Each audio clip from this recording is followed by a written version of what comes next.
एक ही जलसा आपको ऐसा करना चाहिए था जिसमें आप बोल दिए भाई हम 65 साल से आपकी खिदमत कर रहे हैं, इलेक्शन आ रहा है, हमको पूरा हिंदुस्तान देखना है, हम आएंगे नहीं शेरवानी उठा के आपको वोट नहीं मांगेंगे, हमारा काम हमारी पहचान है, आप हमारा काम देखिए, हलाल का वोट हमको डालिए, अगर कोई बोगस वोट डाल रहा है तो उसको चप्पल लेके मारिए, आप हमारे को जिताइए, अगर हमारा काम पसंद आया तो हमारे को जिताइए, वरना आपकी मर्जी। ये आपका रुआब, ये आपका इख्तिदार होना चाहिए था। 10 साल में आपके मामू के दौरे इख्तिदार में 10 मसाजिदें कम से कम शहीद हुए, आशुर खाने शहीद हुए। हम हर पुलिस स्टेशन में जाके इसके कंप्लेंट्स दिए, ये कम से कम 10 मसाजिदें हो गई, महबूब नगर में आशुर खाना, अंबरपेट में आशुर खाना, ये आपके मामू जान के दौरे इख्तिदार में हुआ। दारुस्सलाम से अकबरुद्दीन ओवैसी साहब खड़के बोले थे कि हम हवाओं में वो सुन के बोलते हैं बारिश होने वाली है या नहीं, और ये जो केसीआर है ये गुलाबी बीजेपी है, ऑन रिकॉर्ड चेक कर लीजिए। आप हैदराबाद सीट छोड़कर पूरे हिंदुस्तान में कहीं से भी लड़के जीत के बता लीजिए, आप कहीं से भी लड़के जीत के बता लीजिए, जिसको आप प्यारे बोल रहे हैं पूरे लोगों का प्यारा है, वो पूरे लोग पसंद करते हैं। आपके भाई बोले थे कॉर्पोरेटर्स को, कोई अगर कॉर्पोरेटर सताएगा तो उसको मैं तार तार कर दूंगा। कितनों को तार तार करे साहब, अब तक एक का भी तार नहीं निकला। अस्सलाम वालेकुम रहमतुल्लाहि बरकातहू। आज मैं आपके दरमियान में मौजूद हूं।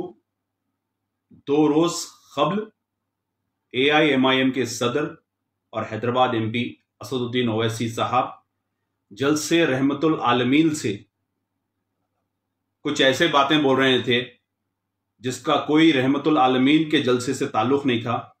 खैर, मैं उसका एक एक असदुद्दीन ओवैसी साहब के जो सवालात थे उस पर एक एक वाज़े जवाब दूंगा, तो आप गौर फरमाइए। असदुद्दीन ओवैसी साहब सबसे पहले जलसे रहमतुल आलमीन में जो लोग आते हैं वो दुरूद पढ़ लेते हैं, आते हैं। कई लोग तो अपने घरों से बावजू निकलते हैं क्योंकि नबी करीम सल्लल्लाहु अलैहि वसल्लम की शान रिसालत बयान होती है उस जलसे में, और लोग उसको सुनने के लिए आते हैं। मगर आप उसको एक सियासी प्लेटफॉर्म की तरह इस्तेमाल करते हैं, जिससे कई गैर लोग ये सवाल कर रहे हैं कि जलसे रहमतुल आलमीन में कहां से नरेंद्र मोदी आ जाता है, कहां से केसीआर आ जाता है, कहां से RSS आ जाती है, कहां से राहुल गांधी आ जाते हैं, कहां से नरसिम्हा राव आ जाते हैं। बहरहाल ये कमेंट्स, आपका वीडियो 90% चैनल्स पे आया है और मैं देखा आपको कई लोग कमेंट में यही सवाल पूछ रहे हैं। आप भी हैदराबाद से ताल्लुक रखते हैं, हम भी हैदराबाद से ताल्लुक रखते हैं। असदुद्दीन ओवैसी साहब, उस कमेंट पे आप अपनी एक्सपर्ट की टीम से राय लीजिए। मेरे को भी तकलीफ हुई, इसीलिए तकलीफ हुई कि आप एक दाढ़ी टोपी पहन के रहते हैं, आपको बोलना मतलब एक कम्युनिटी को बोलने के बराबर है, तो लिहाजा ऐसी चीज मत करिए जिससे तमाम लोगों को टारगेट किया जाए। अब मैं आपके सवालात पे आता हूं। आपका सबसे पहला सवाल, हैदराबाद में फसादात कांग्रेस की देन है, यह आपका सवाल था। अवाम को आप ये बता रहे थे। असदुद्दीन ओवैसी साहब, आपके मरहूम दादा वाहिदुद्दीन ओवैसी साहब, आपके मरहूम वालिद जनाब सुल्तान सलाउद्दीन ओवैसी साहब, आप असदुद्दीन ओवैसी साहब, आपके भाई अकबरुद्दीन ओवैसी साहब मौजूद, आप तमाम उस टाइम से लेके आज तक कांग्रेस के साथी थे। तो क्या फसादात आप लोग ने करवाया? क्या फसादात की जिम्मेदारी आप लोग की है? क्योंकि आलमपल्ली पोचैया से लेकर मेयर माजिद हुसैन तक ग्रेटर हैदराबाद म्युनिसिपल कॉरपोरेशन में दबदबा आपका है। तो ये फसादात क्या आपने कराए या नहीं? ये फसादात कराने के बावजूद भी आप कांग्रेस में शामिल थे? या जिम्मेदारी आप लीजिए या फिर इसकी वजाहत दीजिए। फिर आपका सवाल असदुद्दीन ओवैसी साहब, फिर आपका और एक सवाल यह है कि यही कांग्रेस थी जिसने बाबरी मस्जिद को शहीद किया। मैं फिर आपसे यही सवाल कर रहा हूं, 1992 में जब बाबरी मस्जिद टूटी थी, यूपी उत्तर प्रदेश का उस टाइम का चीफ मिनिस्टर बीजेपी का चीफ मिनिस्टर कल्याण सिंह था। और उस टाइम का prime minister PV Narasimha Rao था, जिससे आपके वालिद मोहतरम उस टाइम के हैदराबाद एमपी सुल्तान सलाउद्दीन ओवैसी साहब जाकर मुलाकात करे, दूरदर्शन पे इसका पूरा बयान दिए कि मस्जिद वहीं पे बनेगी, और पूरे तमाम उर्दू पेपरों में दिए कि मस्जिद वहीं बनेगी, आप सब्र और तहम्मुल से रहिए। क्यों नहीं बनी, हम आपसे सवाल कर रहे हैं। आपके वालिद मोहतरम ने तयखुन दिया था 92 से लेके आज 2023 है। ऐसा क्या हो गया जो आप खामोश बैठ गए, आपके वालिद मोहतरम खामोश बैठ गए थे? इसकी वजाहत आप दीजिए। उसके बाद आपके मामू के दौरे इख्तिदार में, जिसको आप आपके मामू बोल रहे हैं, आपके मामू के दौरे इख्तिदार में सेक्रेटरीट के 2 मसाजिद शहीद हुए। क्या वो मसाजिदें वहीं पे बने और टूटे तो उस पर केस क्यों नहीं बुक हुआ? फिर उसके बाद मसाजिदों के नाम बोलता हूं असदुद्दीन ओवैसी साहब, अगर आप टाइम दिए तो आपको उस मसाजिदों का प्रैक्टिकल लेके जाके बताता हूं। 10 साल में आपके मामू के दौरे इख्तिदार में 10 मसाजिदें कम से कम शहीद हुए, आशुरखाने शहीद हुए।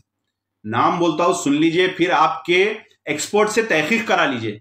मस्जिद दफ्तियार, जिसको सेक्रेटरीट की मसाजिद बोलते हैं, मस्जिद हाशमी, मस्जिद एक खाना अभी तक नहीं बनी, उसके ऊपर ब्रिज चल गया।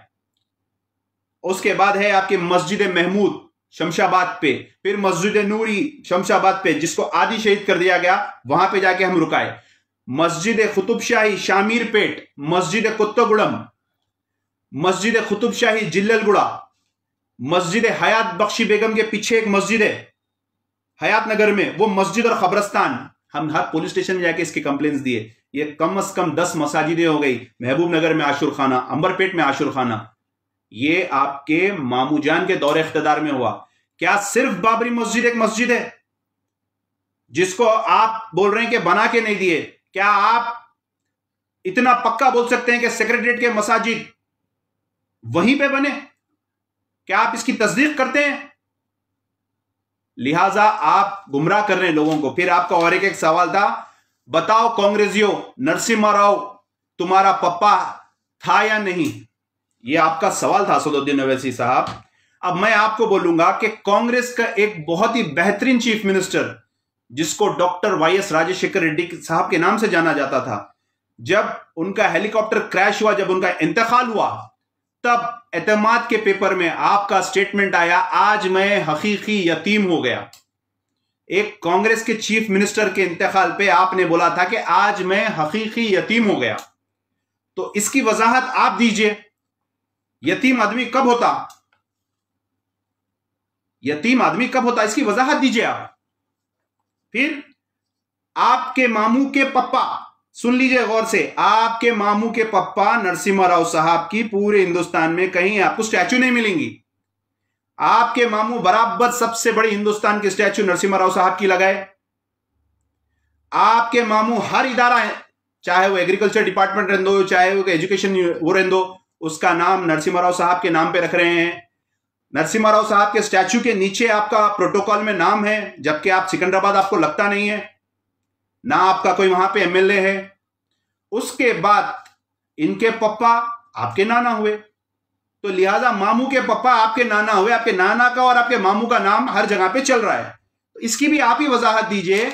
जो इतने नरसिम्हा राव साहब का जो 100 साला जश्न मनाया गया, ये तमाम चीज फिर आप उन्हीं के साथ रह के उन्हीं की मुखालिफत कर रहे हैं। तो आप अपनी क्लियरिटी दीजिए असदुद्दीन ओवैसी साहब। मैं आपके सवालात पे ही बोल रहा हूं, कोई दूसरा नहीं। अब तेलंगाना में जहां पे मजलिस का उम्मीदवार नहीं रहा, वहां पे आप मामू को कामयाब करिए। आपको याद दिला दूं, 2014 में एमआईएम का एक जलसा हुआ था, सालाना जलसा। सालाने जलसे में दारुसलाम से अकबरुद्दीन ओवैसी साहब खड़के बोले थे कि हम हवाओं में वो सुन के बोलते हैं बारिश होने वाली है या नहीं, और ये जो केसीआर है ये गुलाबी बीजेपी है। ऑन रिकॉर्ड चेक कर लीजिए आप, गुलाबी बीजेपी है बोले थे आपके भाई साहब। तो आज वो गुलाबी बीजेपी आपके मामू हो गए। और किस लिए जिताना असदुद्दीन ओवैसी साहब? आधा काम तो बीजेपी का आप कर रहे हैं, आधा काम आपके मामू कर रहे हैं। कैसा कर रहे हैं? मुसलमानों के वोट से जीतकर पार्लियामेंट में जाकर आर्टिकल 370 को समर्थन दे रहे हैं, नोटबंदी को समर्थन दे रही, ट्रिपल तलाक को समर्थन दे रही,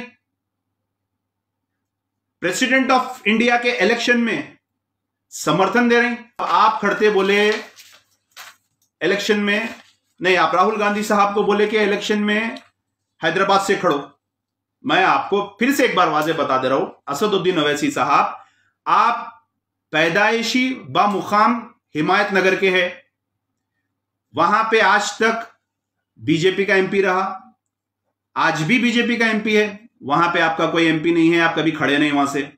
फिर वहां का एमएलए बीजेपी का था, अंबरपेट का, कभी आप वहां पे खड़े नहीं। वहां पे आपका कॉर्पोरेटर नहीं है, वहां पे आपका इफ्तिदाई सदर नहीं है, वहां पे आपका वार्ड मेंबर नहीं है। जहां से आप, आपके दादा, आपके वालिद रहते हैं, वहां पे ना आपका एमपी, ना एमएलए, ना कॉर्पोरेटर, ना वार्ड मेंबर, ना इफ्तिदाई सदर। फिर आप बोलते हैं कि आ जाओ राहुल गांधी यहां से लड़ो। मैं आपको फिर बोल दूंगा, आपके भाई बंजारा हिल्स में रहते हैं, ना वहां पे आपका एमपी, ना वहां पे आपका एमएलए, ना वहां पे आपका कॉर्पोरेटर, ना वहां पे आपका कोई वार्ड मेंबर। फिर आप बोलते हैं राहुल गांधी आ जाओ हैदराबाद से लड़ो। आपके मुकामों पे आप नहीं लड़ रहे हैं। फिर मैं आपको बता दूंगा कि आप शास्त्रीपुरम में रहते हैं, ना वहां पे आपका एमएलए, ना वहां पे आपका एमपी। फिर जहां से आप पूरे हिंदुस्तान में मुसलमानों की बात करते हैं, मोहल्ला दारुस्सलाम, जहां पे आपका हेडक्वार्टर्स है, एमआईएम का ऑफिस, वहां पे ना आपका कॉर्पोरेटर, ना आपका एमएलए। असदुद्दीन ओवैसी साहब, आप हैदराबाद सीट छोड़कर पूरे हिंदुस्तान में कहीं से भी लड़के जीत के बता लीजिए, आप कहीं से भी लड़के जीत के बता लीजिए। जिसको आप प्यारे बोल रहे हैं, पूरे लोगों का प्यारा है वो, पूरे लोग पसंद करते हैं। जमहूरियत एक आदमी से नहीं चलती है, हुकूमत को एक आदमी नहीं झुका सकता है, उसके लिए ताकत होना पड़ता है, उसके लिए मुत्तहिद होना पड़ता है। आप प्रोग्रेस बताइए। आरएसएस का एजेंट केसीआर अब तक मुसलमानों को क्या करा, आप वो बताइए। 10 मसाजिदों की शहादत और एक बाबरी मस्जिद की शहादत, दोनों को मिलाकर आप बात करिए। कितने 10 साल में वक्फ बोर्ड के केसेस जीते, कितने केसेस हारे, वो बताइए। टिम्ब्रिस स्कूल जिसको आप लेके उठा रहे हैं, इसमें कितने मुस्लिम बच्चे हैं और कितने गैर मुस्लिम बच्चे हैं, ये बताइए। माइनॉरिटी फाइनेंस कॉर्पोरेशन से 10,60,000 लोग 2015 से अब तक डाल लेते आए, कितने लोगों को मिला लोन, ये बताइए। डबल बेडरूम फ्लैट्स किस किस को कहां कहां है, हैदराबाद में मिला, सिकंदराबाद में मिला, शमशाबाद में मिला, ये बताइए। सिर्फ और सिर्फ मामू है, उनु बावा है, उनु नाना है, ऐसा नहीं होता। सियासी दोस्ती तक रखिए। बस मैं आपको इतना बोलूंगा, जितने आपके सवालात थे पूरे जवाब दे दिया मैं आपको। आप जिस मुकाम से पैदा हुए आप वहीं से नहीं लड़ सके, ना वहां से कभी आपका एमपी आया, ना वहां से कोई आपका एमएलए, ना कॉर्पोरेटर, ना वार्ड मेंबर। जहां पे आप मौजूद रहते हैं वहां पे भी आपका एमपी नहीं है, एमएलए नहीं है।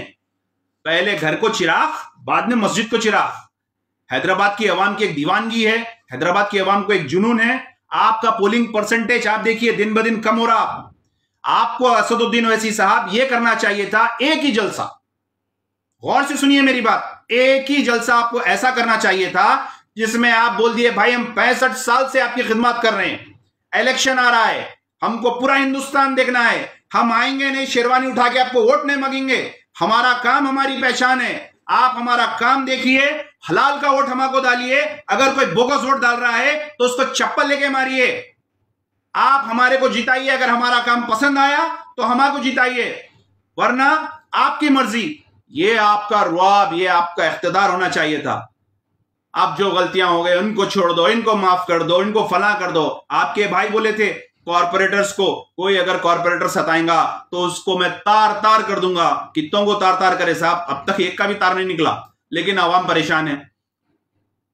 तो लिहाजा बोलते अगर जाऊंगा तो मैं बहुत कुछ निकलते जाएगा।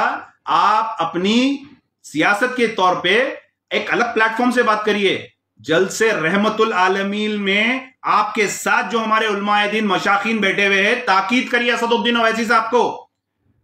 आगाए दो जहां मोहम्मद मुस्तफा सल्लल्लाहु अलैहि वसल्लम के प्लेटफॉर्म से गैर वाजबी नामा मत लीजिए।